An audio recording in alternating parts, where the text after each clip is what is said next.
Next பாத்தீங்க அப்படின்னா இன்று இந்தியா வருகிறார் ரஷ்ய அதிபர் புதின். இந்த டாபிக் பாத்தீங்கன்னா group 1 main syllabus paper 3 Indian relationship with world கண்ட்ரீஸ்ல வந்து கவர் ஆகும்.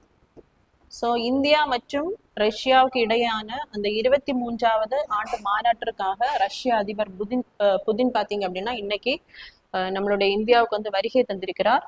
இதன் பயனாக பாத்தீங்க அப்படின்னா ரஷ்ய அரசு தொலைக்காட்சி நிறுவனத்தின் புதிய இந்திய சேனலை வந்து தொடங்கி வைத்திருக்கிறார். அது மட்டும் இல்லாம ஆபரேஷன் சிந்தூர் நடைபெற்ற போது பாகிஸ்தானின் ஏவுகணைகள் ஆளில்லாத சிறிய ரக விமானங்கள் அதாவது ட்ரோன் இதை எல்லாமே வானிலையை தடுத்து அழிக்கக்கூடிய அந்த ரஷ்யாவின் S-400 அப்படிங்கிற ஏவுகணை வந்து நம்மளுடைய டிஃபென்ஸுக்கு வந்து அதிகமாக உதவி இருக்கும். அதுக்காக இன்னும் என்ன பண்ண போறாங்கன்னா இந்த S-400 அப்படிங்கிறத ஏவுகணையை வந்து அதிகமாக கொள்முதல் பண்ண போறாங்க. அது மட்டும் இல்லாம ரஷ்யாவினுடைய அதிநவீன Lu-57 போர் விமானங்களையும் அதிகமாக கொள்முதல் பண்றதுக்காக அந்த பேச்சுவார்த்தையானது நடைபெற்றிருக்கு.